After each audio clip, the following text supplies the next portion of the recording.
la Banque Postale du Burkina Faso vous offre le Déj Matinal Info.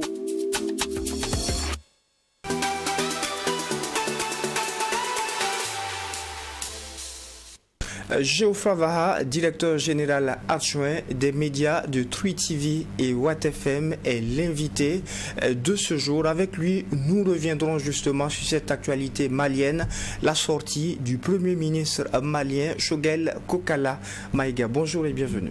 Bonjour, j'allais dire président, bonjour. Bonjour à toi et bonjour aux téléspectateurs et auditeurs de Trui TV de Watt FM. C'est un plaisir d'être là. Alors, l'actualité malienne nous réunit aujourd'hui une fois de plus. C'est une sortie d'un Premier ministre qui a fait couler beaucoup d'encre et de salive. Une sortie qui a peut-être surpris du monde. Vous, déjà dans la forme, quelle a été l'appréciation par rapport à cette sortie du Premier ministre malien? Déjà, c'est parce que c'est quelqu'un qui constitue l'une des pierres angulaires, quoi qu'on dise aussi, de ce pouvoir malien-là. Donc, on se dit, c'est ce qui fait l'onde de choc relativement aux propos qui sont tenus. Et quand vous regardez, il y a à la fois de la dénonciation, mais il y a presque la menace. Et c'est ce qui fait qu'on est encore plus dans l'inconfort face à ce qui est sorti. Donc je pense que c'était samedi. C'est vrai qu'il était face à ses camarades du M5 RFP, mais ça a du mal à passer pour beaucoup, en tout cas de Maliens. Il y a des questions qu'il pose qui sont de l'ordre aussi d'une surprise. Ça c'est vrai, quand il dit qu'il apprend la prolongation de la transition comme tout le monde à la maison pour un Premier ministre, ça sent l'isolement. Je pense que c'est ce qu'il avait voulu traduire ici. Et bon, maintenant après, quand on passe tout un peu par perte et profit, c'est à se poser par exemple un certain nombre de questions. On l'entend sur certains éléments outre la gestion, par exemple de dire qu'on était bien parti. Et quand on le dit au passé, ça veut dire qu'on est dans une situation qui est un peu plus difficile. Et venant d'un Premier ministre, on s'est dit il y a des décisions qui sont prises collégialement, il y a une dynamique qui est enclenchée et assumée collégialement.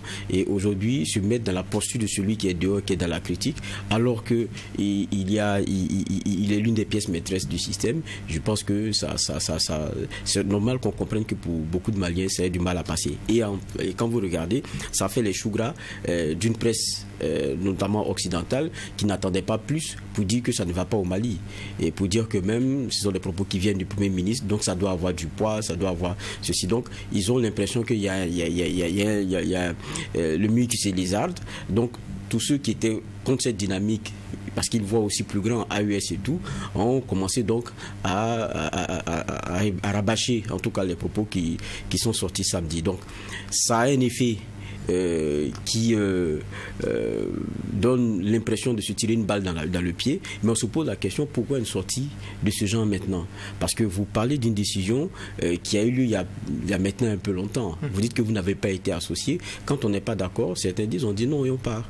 Mais il est toujours avec l'équipe, mais les propos qu'on a entendus, j'ai dit il y a un peu aussi de la menace parce qu'il rappelle ce qu'est le M5 RFP en termes on va dire d'attelage avec les militaires qui sont au pouvoir, parce qu'il dit que le peuple ne va pas accepter, le M5 ne va pas accepter. Ils ont fait preuve de patience et il lance un appel à rester en bloc comme un granit. On a comme l'impression que c'est un Premier ministre qui est avec un pouvoir et qui dit aux gens de se préparer par rapport à quelque chose. Donc ça fait qu'on ne comprend pas beaucoup. Mais est-ce que c'est si surprenant? Il avait déjà, lui, annoncé il y a quelques jours qu'il allait faire de grandes révélations. Vous écoutez la presse malienne, beaucoup annonçaient et se susurraient que, bon, est-ce que le Premier ministre n'allait pas être changé? C'est des éléments qui sont venus à plusieurs reprises. Et quand on regarde même au niveau du M5, si ma mémoire est bonne, il y a de bonnes dissensions en interne avec des figures tutélaires qui ne se reconnaissent pas assez dans la dynamique et la façon de gérer de Choguel avec ceux qu'il a mis. Donc il y avait même la demande de ce qu'il soit débarqué. Cela, c'était un élément à un moment donné. Et quand vous vous rappelez des propos de Choguel Maïga lui-même, il parlait de militaires qui étaient en train de travailler à s'aimer de la discorde au sein de son mouvement. Donc il y a longtemps qu'il a ce discours-là. Et on se rappelle qu'il y a un de ses proches, Maïga, je pense que c'est Kader, si ma mémoire est bonne, qui a eu des propos, qui est un proche de Choguel Maïga, qui a eu des propos quand même assez forts, qui avait dans la ligne de mire Abdoulaye Maïga, le ministre de l'administration territoriale. Bon, toujours des accusations de fomenter des coups pour fragiliser.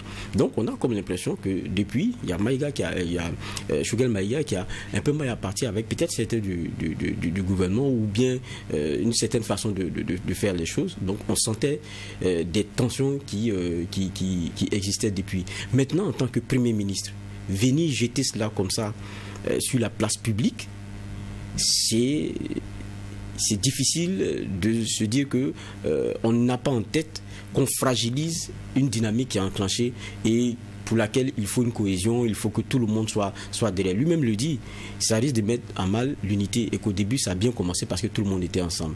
Mais qu'est-ce qu'il recherche? C'est la grande question qu'on se pose aujourd'hui. Parce qu'il pose aussi la question des élections. Il dit, je pense qu'il parle de 91 à 2021, il y avait 200 partis en gros qui ont été créés. De 2021 à 2023, il y a 100 partis politiques qui ont été créés et ça crée une vraie zizanie. Et pour lui, c'est, comment dire ça, c'est un désordre organisé qu'il ne comprend pas. Comme si, en filigrane, il est en train de dire que certains sont en train de se préparer pour ce qui est des élections. Mais lui alors, comment est-ce qu'il se positionne? On a comme l'impression que c'est ça aussi qui commence à sonner dans une partie de sa tête. S'il veut être président, est-ce qu'il faut jeter l'eau avec l'eau du bébé aujourd'hui comme c'est en train de se passer? C'est de grosses questions. Et tout à l'heure, dans la revue de presse que vous faisiez, on se pose la question comment le Conseil des ministres se tient avec un Premier ministre qui a voué hégémonie son président et certains militaires.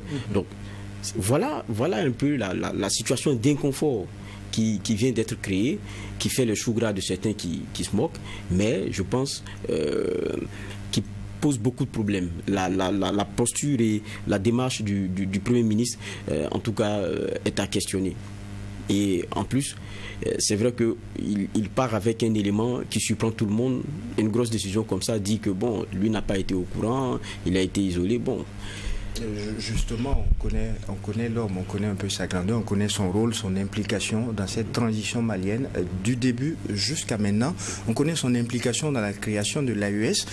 Est-il possible d'avoir un tel rôle et d'être surpris par un certain nombre de décisions politiques jusqu'à la prolongation de la transition? Il a osé le dire. C'est des questions qui reviennent. Et encore, quand on connaît la personnalité de l'homme, on a une idée de sa carrière politique. Est-ce que Choguel Kokala Maïga ne refait pas face à ses ambitions politiques quand il parle d'élections et tout? Je termine avec ces deux questions. Mais évidemment, parce que quand il revient sur la question de la création des partis politiques, alors qu'il avait été promis, selon lui, de plutôt résorber cela, il pense élection. Ça, c'est aussi clair que ça. Il ne va pas dire que c'est pour le bien des autres qu'il met cela sur la table. Il dit, vous avez promis qu'on n'en créera plus. Mais lui-même, il fait partie de partis politiques. Quand on prend le M5 RFP, c'est des partis politiques, des syndicats, des interreligieux. Mais il y a une bonne partie qui se réveille le matin en se rasant, pensant au fauteuil de Goïta, que Goïta occupe aujourd'hui. Donc, ça, c'est une vérité. Maintenant, est-ce que ce n'est pas le couteau qu'on a commencé à sortir parce que on se rend compte que peut-être il y a l'ambition, en tout cas, de candidater pour ce qui est peut-être de Goïta ou quoi? Est-ce que ce n'est pas naturel? Est-ce que c'est pas ce qui a commencé déjà? C'est la question qu'on peut se poser. Mais en même temps, c'est comment est-ce qu'une dynamique est enclenchée? On a un Premier ministre qui tire une balle dans le pied et ça ne peut pas donner autre chose que ce type de sentiment-là. Déjà, on entend certaines voix du Mali. D'aucuns demandent sa démission. Quelles peuvent être les conséquences possibles, non seulement à l'échelle du Mali, mais aussi à l'échelle d'une certaine union qui s'était créée autour de l'AES? Est-ce qu'il peut y avoir des conséquences, des répercussions?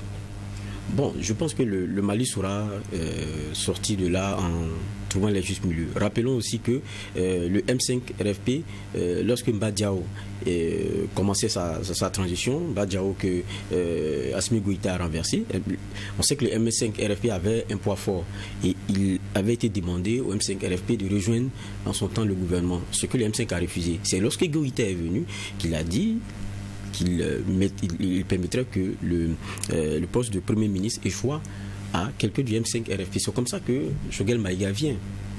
Donc, c'est ce qu'il rappelle un peu. C'est d'abord un attelage. Maintenant, il s'est dit que dans la question des décisions, il ne peut pas accepter qu'il soit isolé.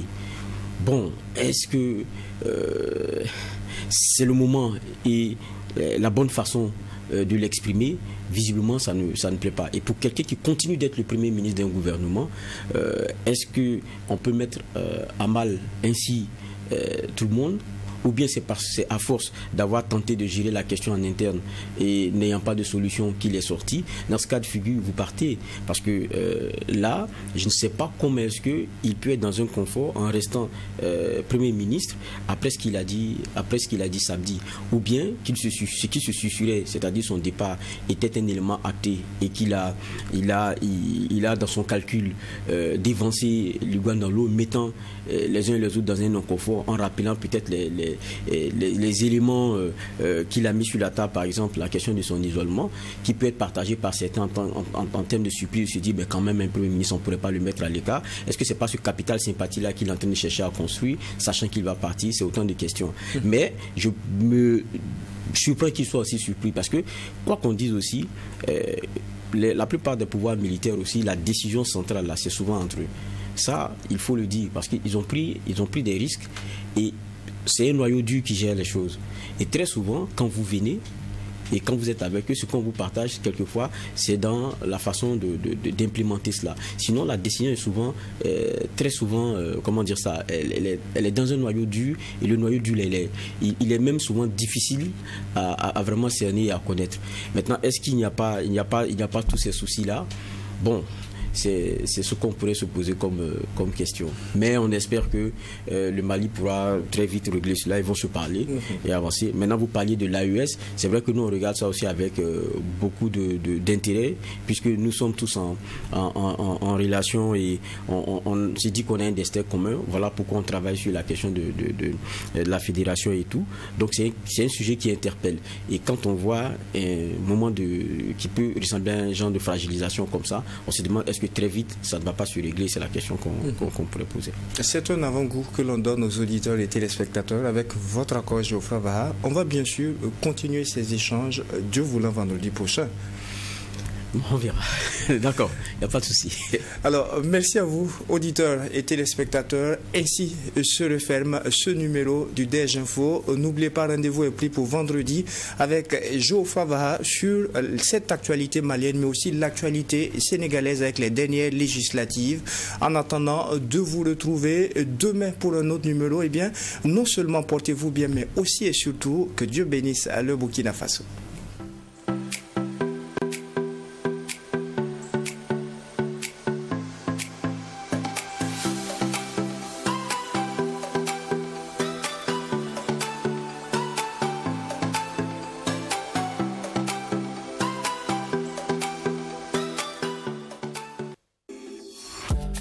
La Banque Postale du Burkina Faso vous a offert le DEJ Matinal Info.